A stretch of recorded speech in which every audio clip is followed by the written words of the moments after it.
Hey ghouls and gals, welcome back to my channel. My name is Taylor and this week's reading vlog is going to be all about weird books. Now I have been seeing a number of these vlogs going about YouTube recently and I've just been seeing a lot of weird books just circulating the internet, and I thought it would be really fun just to find some weird books, try them out, see what happens. As a reader, I normally stick to speculative fiction. I love horror, fantasy, sci-fi. I don't tend to read like just regular contemporary fiction unless there's some sort of weird, mystical, paranormal, or speculative element. And on top of that, a lot of my favorite books do tend to be pretty divisive or have like overall lower average ratings. So I am not new in any sense of the word to a weird book. It's very intriguing, and I think that I found 3 books that could potentially be really good picks, potentially even 5 stars for me. So let's just go ahead and introduce these books. I'm really excited, a little bit scared, a little bit nervous,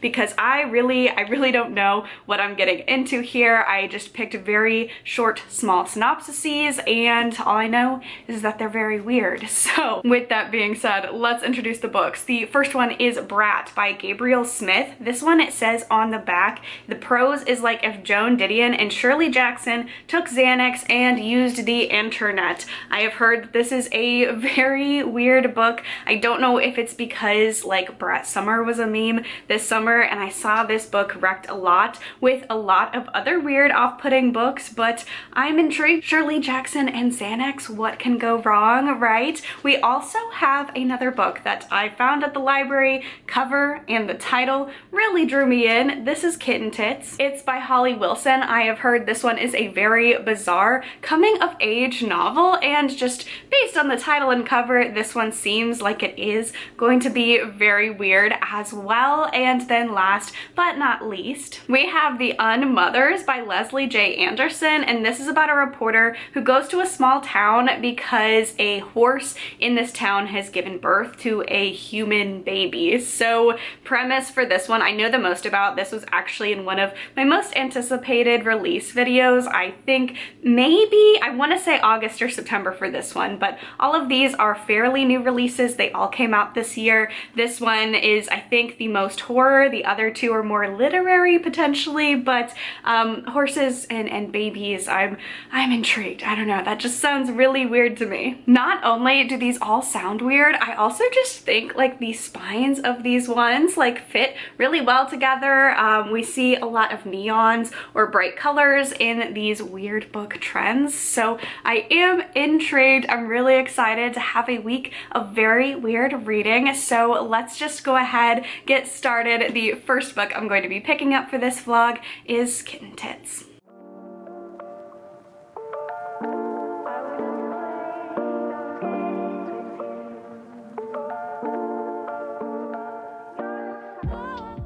Okay friends, so I got 15% of the way through Kittentits and I am DNFing this one. I can't do it. I wanted to power through for the sake of the vlog, but I realized that I shouldn't do that because that's going to make my reading experience less fun. If I hadn't been reading this for a reading vlog, I would have DNF'd it a lot sooner, and I don't want to push myself through a book that I am not enjoying in any capacity just to say that I read it for a vlog. I think that's the way I can easily put myself into a reading slump. So very early DNF for this one. I'm not getting along with it. I will say the audiobook is slightly better. This is one of those books where none of the dialogue is in quotation marks, which normally I'm okay with. I can understand where the dialogue is, but it's really hard in this one for some reason to differentiate the internal monologue of our main character versus what people are actually saying. The audiobook does help with that, but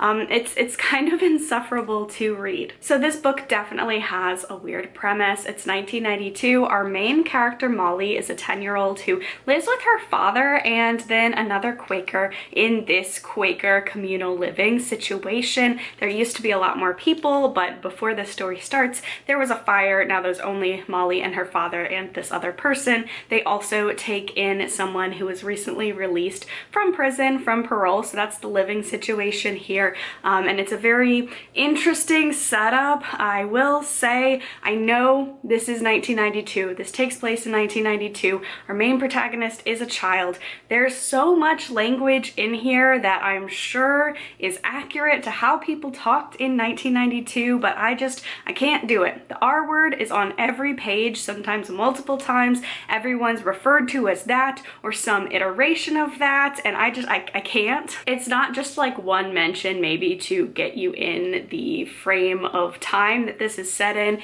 It's really excessive, and I don't love that. As well as our main character, she's supposed to be 10. She reads a lot older than 10. Part of this could be because of her traumatic upbringing and very unconventional upbringing. However, with some of the subject matter that's already been presented in here at the 15% mark, I just feel like this could have been like, it could have benefited if our main character was aged up even 2 or 3 more years. It doesn't feel like I'm reading from a 10-year-old. Definitely feels like an angsty teen, but just in a really insufferable way. And I like insufferable characters. It's not like that's an automatic deal breaker for me. This is actually like a Gillian Flynn book, it says. So I don't know if Gillian Flynn has her own imprint now, but she even blurbs on the back, Gillian Flynn herself, that she loves this book. And I do like Gillian Flynn books. Those books tend to have some truly insufferable main characters, but this just, I'm not getting along with it at all. So it's a DNF. So here's hoping that the next book in this vlog goes better for me. That is going to be The Unmothers by Leslie J. Anderson. This one not only has a very strange premise about potentially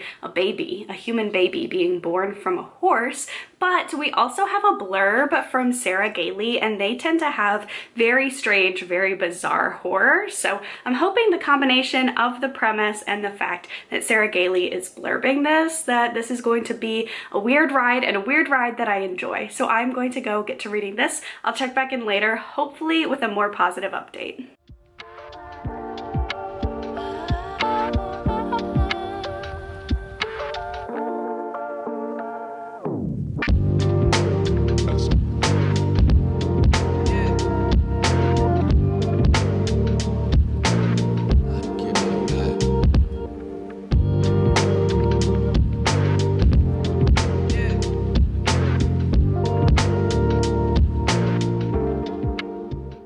Okay, so I am 25% of the way through The Unmothers, and this one is going a whole lot better than the last book in this vlog, thank goodness. So 25% of the way in. I do have the physical book. I also have the audiobook. I got it as an e-arc or a ALC from Libro FM, so I am doing kind of a tandem read, listening and also reading it physically. I will say I'll probably have to, unless I really speed through this today, return this to my library and then just keep on listening to the audio copy because it is due very soon. So we'll just see. I do have a lot of time to read today, and this one feels like it is very fast, very speedy, and I'm really intrigued to see where this one is going. We are following our main character, who is a newspaper reporter, and she gets this assignment that she feels like is very underneath her. It feels very National Enquirer. It feels tabloidy because she is going to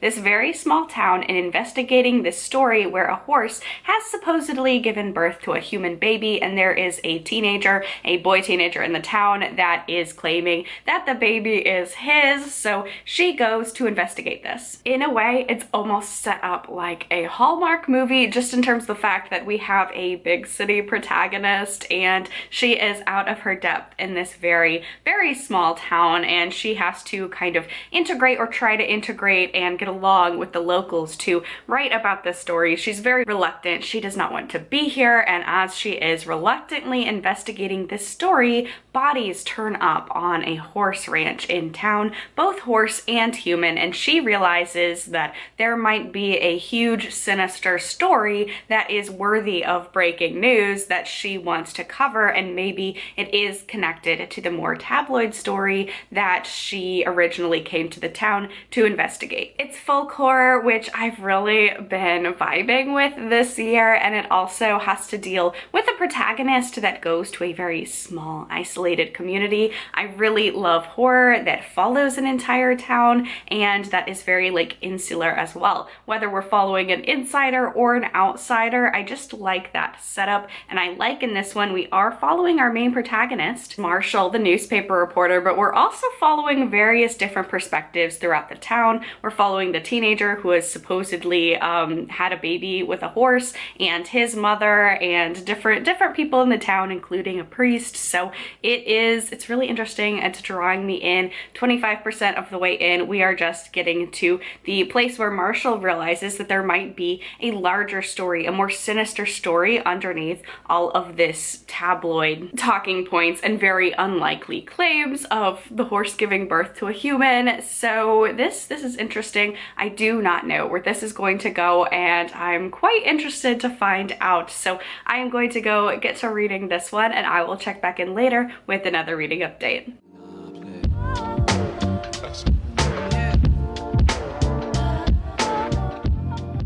The lighting for this update is not great because I sat down to film and lost all natural light. It's in the middle of the day. No one can tell that because it's very, very gloomy, at least with my lighting set up right now. So just a very short and sweet little update about the Unmothers. I also wanted to give an update because I'm wearing like a little horse sweater and My Little Pony earrings. And of course, this is very horse central. I'm 50% of the way through this one. We are getting some very interesting folklore and maybe some paranormal-ish elements. Who's to say for sure, but I am having a good time with this one. I do have to return it to the library today, so this will probably be the last update with the physical book unless I'm able to just check it out again. I have exhausted my renewals for this one, but if no one is waiting in line after me, I'll see if I can check it out because I do like reading this physically and listening to the audiobook. So far, so good. I'm going to go head to the library and I will check back in later with another reading update.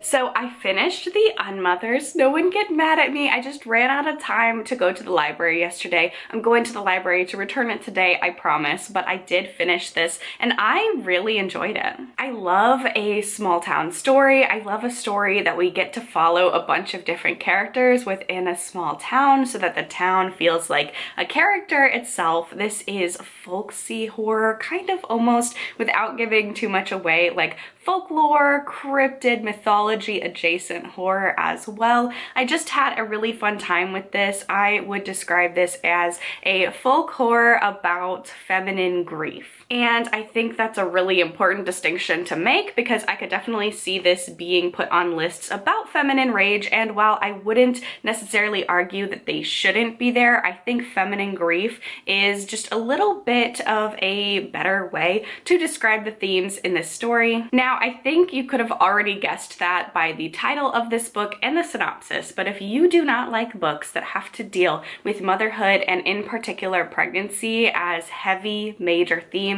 I would skip this one. This is really a book all about that, all about just women's labor, not even necessarily pregnancy labor, but the unpaid labor and the sacrifices that women have to make and deal with on a daily basis, especially in a small town where there's not a lot of choice given. This book focuses heavily on that, so I would just go ahead and skip this one. I don't think if you do not like motherhood and pregnancy in your horror, you don't like that being like a main focus of the story, this is not going to be the book for you. That's okay. I just don't want you to suffer through a 300 something page book of content that you don't enjoy. But this one really worked for me. There were some things about the pacing a little bit, and then also how some certain things wrapped up, in particular with Marshall's story, that were not like I didn't love. I didn't mind, but I didn't love. But I think a lot of the little tiny issues that I had with this, it's a debut. I am so excited to read what this author does next because honestly, overall, this one really worked for me. I was really engrossed. One more thing I will say, this is horror first and foremost. You do have a mystery element, but pretty early on in the story, you start to understand who is responsible and like what is going on potentially. You're trying to figure out the how and maybe if it's more paranormal or not. So if you go into this expecting like a whodunit mystery, I do think that you will be disappointed because it's not set up in that way. You get to see a lot of different points of views and understand little pieces of what's going on, and then it all comes together at the end. So overall, I did really enjoy this one. I don't know how weird I would consider it. The initial premise of horses birthing human children, that is weird, but this is written in a very traditional way. So in terms of that, I don't know how weird I'd call this, but this did really work for me. And that brings me to the last book in this vlog, which is going to be Brat by Gabriel Smith. I read the dust jacket for this one. I still don't really understand what's going on. I'm going to go with a blurb on the back that says Gabriel Smith's prose is like if Joe Didion and Shirley Jackson took Xanax and used the internet. That is from Jordan Castro, who wrote The Novelist. So I'm going to go dive into this one and see what weird things await me. Wish me luck. I'll check back in later with another reading update.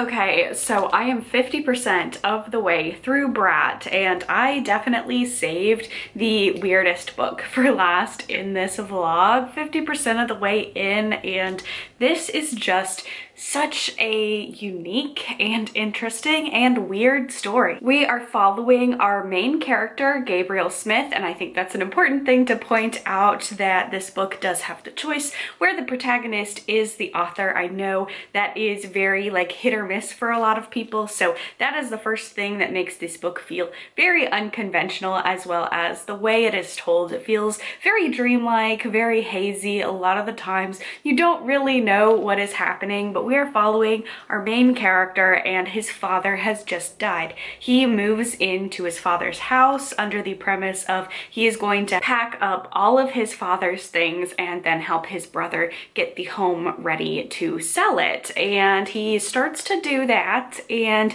as he is in his father's house, a lot of weird things just start happening. Number one, his skin starts peeling off in very long, bizarre stretches. This is not just like a hangnail, ingrown nail, or like a scab falling off or anything like that. These are like very long stretches of skin, almost very snake-like. So that is very gross. That is happening to Gabriel. As this is happening to Gabriel, the house also seems to be deteriorating at the same rate as he is, and he is going through his parents' things, and he finds multiple manuscripts. Both his mother and his father were writers. His mother was a novelist. His father worked for TV and wrote like TV scripts and television pilots, and he starts reading some of this work to feel closer to his mother and his father, and he realizes every single time that he picks up something in the house, whether that is a manuscript or puts in a home video,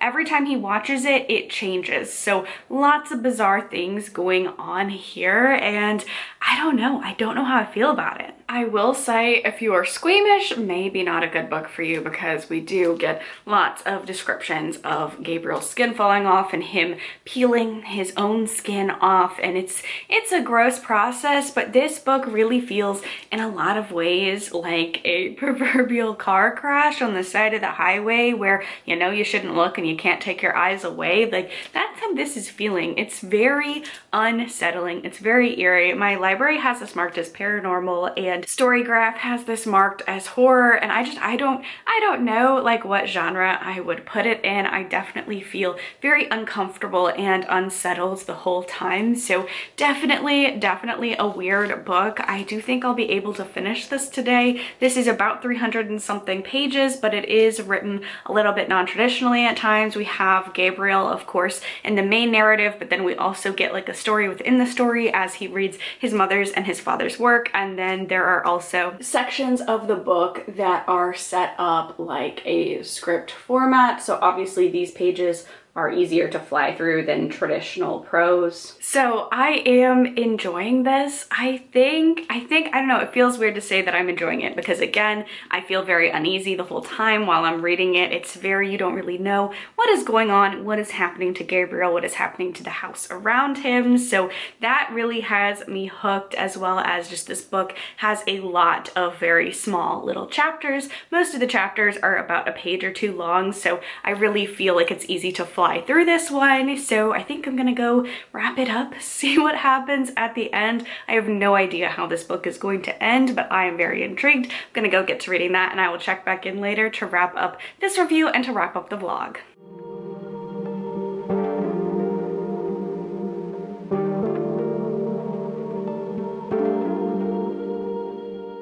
So I finished Brat, and I don't know what to think about this one. Number one, it's definitely one of the weirdest books that I have read this year. For a lot of reasons, this book I feel like is a very, very polarizing one. I feel if you go on Goodreads or Storygraph or anywhere that you read book reviews, you could find so many reviews that'll say things like, this is gross, this is pointless, this is meaningless. But the kicker is that review could either be a 1-star or a 5-star. I think the reasons why people would hate this would be the same as for why other people would love it. I can definitely see valid reasons for this being someone's least favorite book of the year or their favorite book of the year. It's definitely a book that, at least for me, I'm sitting with it. Like, I finished it last night, slept on it, still went through my day-to-day trying to figure out what I wanted to talk about it because it's a weird one. This is definitely weird grief horror. Our main character, and it feels a little weird saying this because of course this is a book where